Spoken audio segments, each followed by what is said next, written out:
bem-vindos a mais um episódio da Odontologia Além da Estética. E hoje eu estou muito feliz em receber o Dr. Lohan Soares para a gente falar aqui um pouco sobre essa interação entre a odontologia e a endocrinologia. É muito comum os pacientes acharem que é uma especialidade que elas são separadas, né? E, na verdade, a gente tem aqui uma ligação muito forte. E hoje a intenção é levar conhecimento de forma simples e para o paciente, né? Para ele entender qual é essa relação. As doenças metabólicas não afetam apenas o sangue, mas também, né, reverbera na saúde bucal dele. Eu que fico, na verdade, lisonjeado de estar aqui batendo esse papo, né? Que eu sempre costumo dizer aqui com você, sempre vai ter um papo informal, né? Mas que o nosso objetivo aqui é realmente trazer bastante informação. E assim, eu tenho notado que cada dia mais se torna cada vez mais importante a gente abrir um ambiente em que a gente consiga falar de interdisciplinaridade, entendeu? E agregar realmente várias áreas para que a gente possa ter realmente um cuidado, né, geral, né, integral para o nosso paciente, né? É bem importante mesmo a gente falar sobre a saúde bucal associada não só à questão da endocrinologia e metabologia, mas também de diversas áreas. É essa a intenção, né, dos nossos episódios aqui. É levar essa informação para o paciente que a boca não está separada do corpo. E que uma coisa está ligada à outra. Nós somos uma máquina fantástica. E se algo na sua especialidade não está indo bem, isso vai também trazer prejuízos em outras áreas. E essa comunicação é sempre importante. Fica até repetitivo, porque todo episódio a gente fala isso. Imagino. Não vou iniciar com um assunto polêmico por enquanto. Tá ótimo, maravilha. Tá? Vamos deixar isso para o final. Mas é muito comum, né? A gente vê no nosso dia a dia clínico a relação entre o diabetes e a doença periodontal. Pacientes diabéticos, ele tem 26% de chances, né, de ter doenças periodontais também. E assim como o paciente que tem doença periodontal tem 24% de chances de desenvolver o diabetes. Uma coisa está interligada à outra. Como é que a gente maneja esses pacientes no nosso dia a dia? Como que o paciente chega lá com a glicose, né, com a glicemia alterada, e você vai tratar esse paciente? Então, Kati, o paciente diabético é um paciente complexo, né, na sua grande maioria. E ele está andando aí todos os dias pela rua e a gente não entende nem sabe dessa complexidade toda. Eu posso falar uma coisa com certeza, assim, que geralmente eles não conseguem correlacionar as queixas odontológicas ao diabetes. Eles acham que é uma coisa totalmente diferente da outra. E assim, a gente tem que realmente, dentro da nossa prática clínica como endocrinologista, começar a perguntar mais sobre a saúde bucal.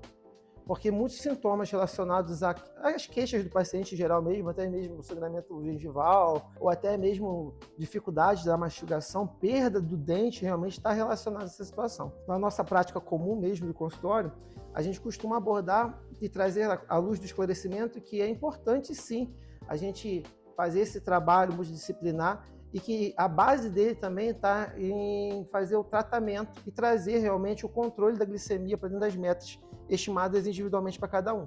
A gente sabe que isso a curto, médio e longo prazo traz benefícios importantes para o paciente que já tem diabetes já como diagnóstico e já convive com ela durante esse período. A gente vê na nossa prática o seguinte: o paciente ele faz o tratamento com endócrino, está tomando as medicações. O diabético também ele tem dificuldade de fazer uma dieta que ele precisa, né? Mas, mesmo tendo aquele controle na dieta, tomando as medicações corretas, a glicemia dele não desce, continua aquela oscilação ali. E aí, o que acontece? A doença periodontal, né? Ela gera inflamações. Essa inflamação gengival, né? Essa periodontite, ela libera toxinas no seu sangue.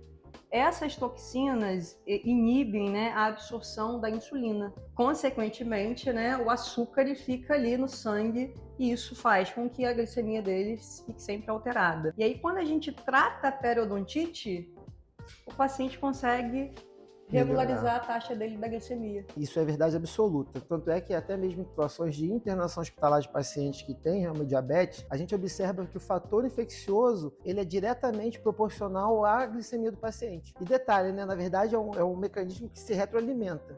Ao mesmo tempo em que a infecção ela gera um aumento da glicemia pela resistência insulínica, ela ao mesmo tempo ela volta a piorar o padrão de inflamação. Sim. Agora você imagina conviver com uma inflamação crônica todos os dias, trazendo dificuldade no seu dia a dia e aumentando e desregulando essa sua glicemia. É complexo, né? É bem complexo. E não leva só a nossa especialidade, né? Aí a gente vai gerar outros problemas naquele paciente, porque às vezes também ele tem o diabetes, mas também tem a pressão alta, mas também tem algum problema cardíaco. Exatamente. E a gente está ali com inflamações, infecções no sangue que vão acarretar outras doenças por conta daquele fator ali que iniciou por aquele fator, mas desencadeou, né, outras questões. Kátia, eu tenho visto, na verdade, eu vi recentemente, mas já tem um estudo de longa data em relação a isso, né? A relação da saúde bucal com a saúde cardiovascular. E aí, o que a gente observa? Que o paciente que tem diabetes ele tem maior risco de desenvolver doenças da mucosa oral e até mesmo cárie. E a cárie, ela propicia maior risco para doenças do coração, como a endocardite infecciosa. Então, a gente vai vendo que se a gente não entender como um todo, começar a tratar de forma integral, a gente acaba piorando a condição do paciente porque a gente vai levando situações fora da nossa especialidade. E eu acho muito importante isso, porque hoje eu vejo um movimento diferente entre os profissionais e entender que eu não vou tratar o paciente sozinho.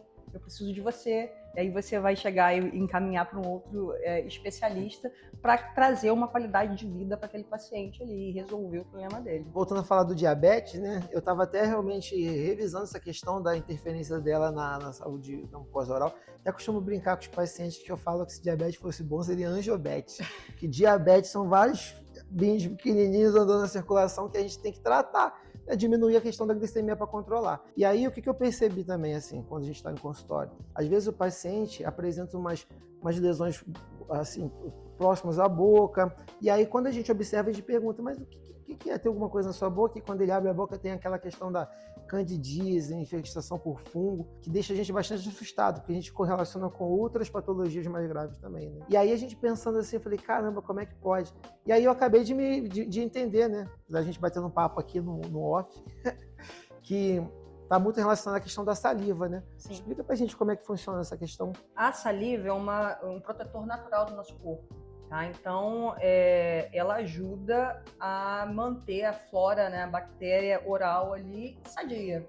Quando a gente tem uma diminuição dessa salivação, o paciente fica suscetível a ter outras infecções, tanto periodontal quanto candidíase oral, né? Porque aumenta os fungos naquela região ali, né? E leva ele a ter uma doença periodontal severa, a ter outras, né, patologias ali na cavidade oral, cáries. Então, assim, é um círculo vicioso, né, cara? O paciente, ele às vezes não tem uma boa higienização e aí ele já tem uma periodontite, tá? Uma gengivite, uma periodontite. A glicemia dele alterada afeta também esse sistema ali e aumenta essa infecção. Aí junta com a baixa salivação, o paciente ele tem um quadro muito rápido, né, da progressão dessa doença. A gente começa a doença periodontal, né, com a gengivite, que é a inflamação ao redor dos dentes. E aí, conforme ela vai evoluindo, essa inflamação passa dos tecidos moles, da gengiva, para o osso. Caramba. E aí começa a destruição óssea ali ao redor daquele dente, ele vai perdendo aquela sustentação e vai perdendo o dente mesmo. Às vezes o paciente chega lá e fala assim, meu dente veio na minha mão, parecia dente de criança. Pesadelo. Porque ele perdeu toda a estrutura óssea e gengival que ele tinha ao redor daquele dente por conta da doença periodontal, que aí está relacionada a baixo fluxo salivar, a glicemia alterada, a má higienização oral, né? Então são vários fatores ali que levam aquele paciente àquela comorbidade. Kátia, você sabe que eu trabalho também com essa parte de saúde sexual, né? Então, assim, dentro da endocrinologia.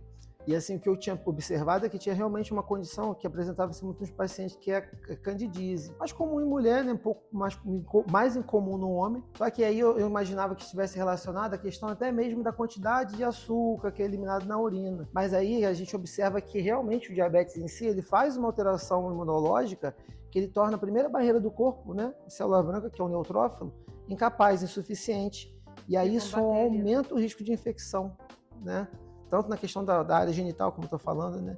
E aí você falando realmente sobre isso, a gente percebe como tudo funciona de uma forma em conjunto, né, dentro da questão. E se a doença acaba cometendo tudo, a gente tem que tratar tudo junto. Tudo junto. Eu não vou tratar meu paciente sozinho, nem você. Exatamente. A gente precisa dessa comunicação. E eu fico feliz, porque eu vejo que hoje em dia os médicos estão mais abertos para isso. Então eu vejo que há alguns anos atrás, o médico ia lá e falava assim, olha, e eu ainda tem, né?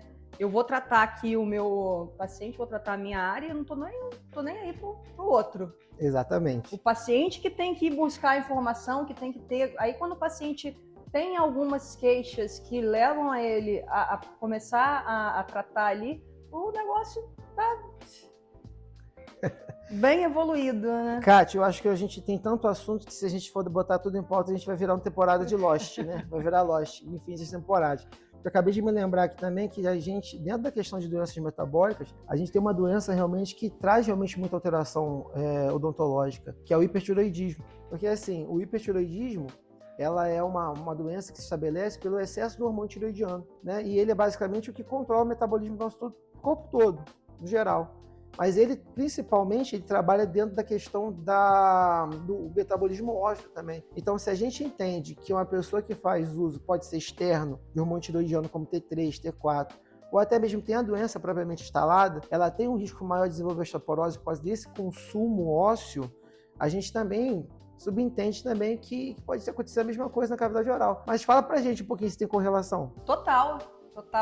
O osso na odontologia é ouro, né? Então, se a gente tem uma doença ali que ela está destruindo o seu osso, a gente está perdendo o nosso ouro está indo embora. Com essa questão, por exemplo, o paciente diabético, ele tem medo de fazer um implante por conta da glicemia dele. Inclusive, o paciente diabético, ele chega lá falando que ele é diabético porque ele tem medo do tratamento. Mas, por exemplo, para a questão de implantes, o hipertiroidismo é bem pior, né, do tratamento do que o diabético. Porque o hipertiroidismo está atuando diretamente no nosso osso. E eu preciso de qualidade óssea para ter uma cicatrização ao redor daquele implante. Então, assim, aí o paciente tem hipertiroidismo, tem uma dificuldade de cicatrização daquela área, né, de produção ali de osteoblastos e clastos, né?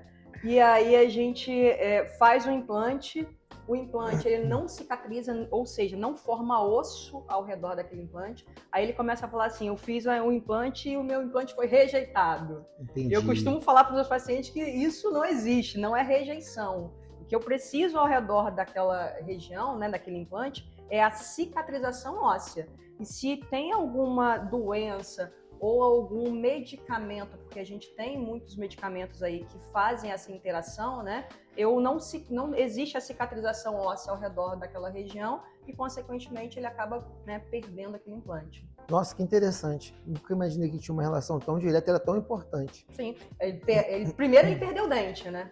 Por conta disso. E aí, quando ele vai reabilitar, ele perde também a reabilitação que ele fez. Verdade. E aí é que me lembra também, é importante a gente ressaltar também que não só hipertiroidismo é doença, mas também tem muita gente que toma fórmulas para emagrecer com T3, T4 em grande quantidade, que realmente pode correr esse mesmo risco. É a mesma coisa, porque entra nessa parte também, né, de formação óssea ali, né, e outros fatores, porque aí a gente entra na questão da obesidade, né, vamos falar um pouquinho sobre isso. A obesidade, o paciente já tem uma questão ali de uma ingestão de açúcar, né, de ultraprocessados que vão levar ele a cárie, a doença periodontal, a perda de dente. E aí ele vai para um medicamento que é para resolver um problema que ele tem de obesidade, que é uma doença, tá?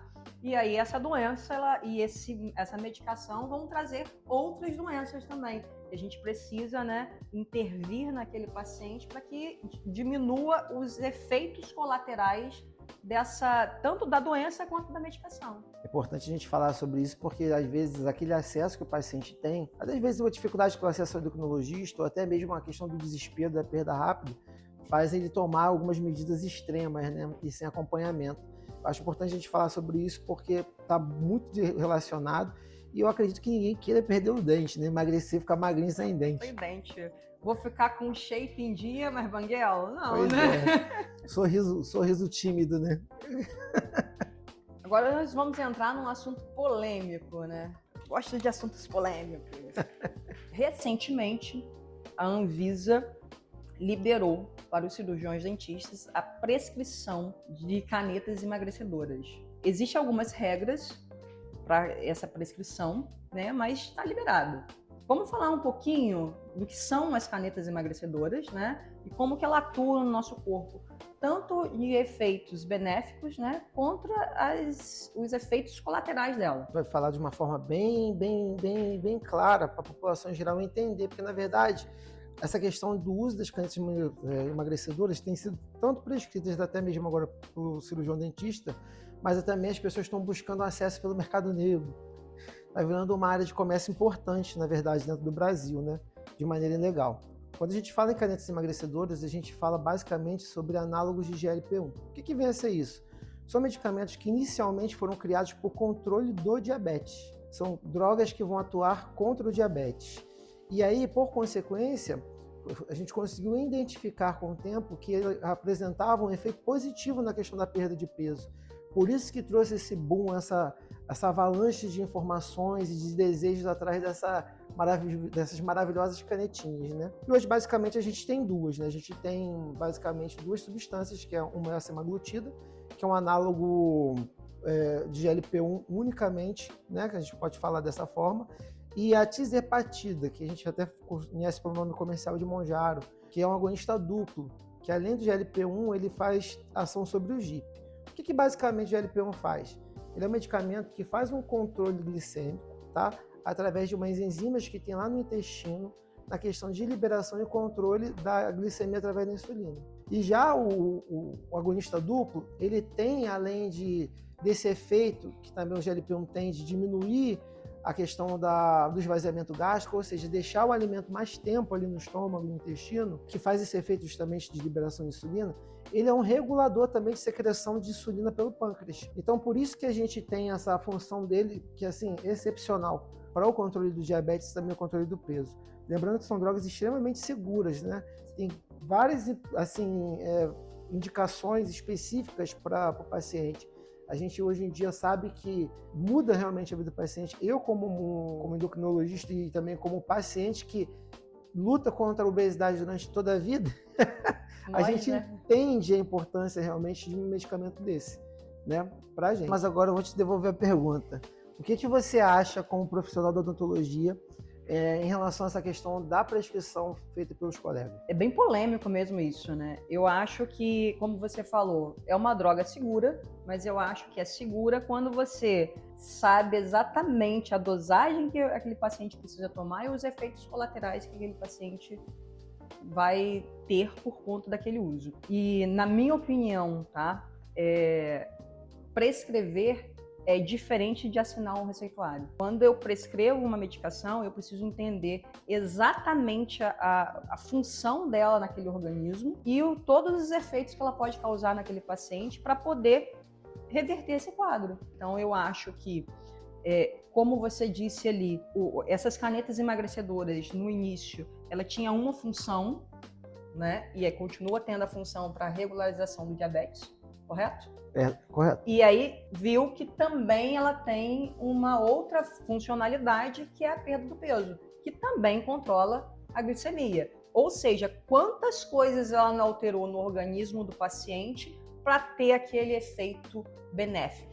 E quantos pacientes que utilizam esse medicamento e têm efeitos colaterais. Então, o dentista, né, na sua grande maioria, vai saber intervir nesse caso? Então, eu acho que essa questão de ser autorizado o dentista a prescrever é porque o paciente que tem a apneia obstrutiva do sono, tá? Que é quando você para de respirar, né, durante a noite ali, uma condição grave. Aquele paciente precisa tratar isso. E normalmente, né, o tópico 1 ali está relacionado à obesidade. Então, eu preciso ter uma visão interdisciplinar, eu vou tratar esse paciente na minha área e eu preciso de você para tratar essa questão da obesidade. Eu não posso tratar a obesidade, na minha visão, tá? Eu não vou tratar a obesidade no meu consultório. Entendi. Porque ele vai ter benefícios no meu tratamento. Mas se você tem ali, se eu tenho um endocrinologista que vai passar essa medicação para o paciente com segurança, que vai não só cuidar, né, não só passar a medicação ali, o paciente tomar, mas dar qualidade de vida para ele, fazer um acompanhamento. A gente, o cirurgião dentista, na sua grade curricular, a gente não tem uma profundidade na endocrinologia. Tanto a gente tem conhecimento, tanto que a gente está aqui conversando, tendo esse bate-papo aqui, porque a gente precisa entender como o corpo funciona, mas eu não tenho essa profundidade. Então, acho que poucos dentistas vão prescrever. Tem dentista que vai chegar e vai ir atrás de informação e tudo mais, mas uma pequena parcela. Então, a minha visão é que prescrever é diferente de assinar. Eu posso prescrever, mas eu devo. Cássio, tem um link até interessante para falar sobre essa questão da obesidade. Eu, assim, como profissional da área, eu até falo que a obesidade, por ser uma doença crônica, ela é uma doença que tem que ser tratada de forma multiprofissional. Porque, assim, uma doença crônica em que a gente precisa, além de fazer o controle do peso, tratar as consequências desse período que ele ficou, né, em obesidade, sobrepeso, inflamado, porque a obesidade traz inflamação e tudo mais, fazer um processo de reeducação alimentar e basicamente mudar o estilo de vida. Eu acredito que só um profissional isoladamente não consegue fazer isso.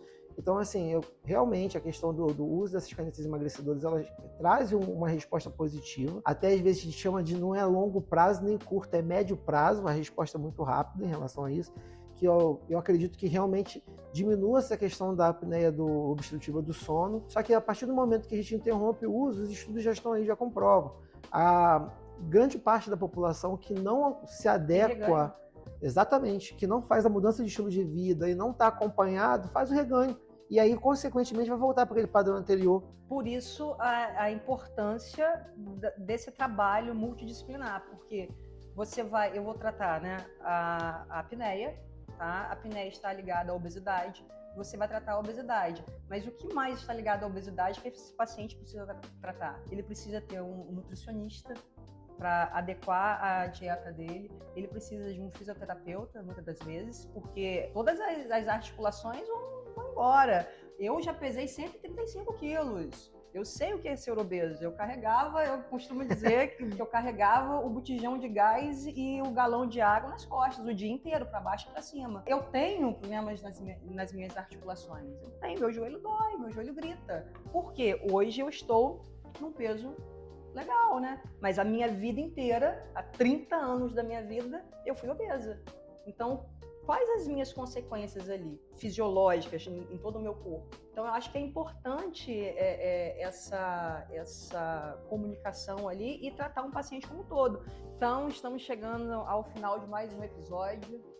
Quero agradecer ao Dr. Lohan por essa troca tão rica, né? E eu acho que ficou claro hoje que a odontologia e a endocrinologia caminham juntas. E abraçados. De mãozinhas dadas ali. E quando o dentista e o médico se comunicam, quem ganha é o paciente. Fico muito feliz de estar aqui, né? Minha grande amiga aqui, uma excelente profissional, maravilhosa, né? Fazendo esse bate-papo que geralmente a gente faz, mas fora das câmeras. Um pouquinho mais tenso, mas foi maravilhoso. Faz parte, a gente sempre fica. Quem vê close não vê corre, né? Um dia a gente ainda vai fazer um recorte ali dos bastidores. Do making off. Muito obrigada, viu? Obrigado a você.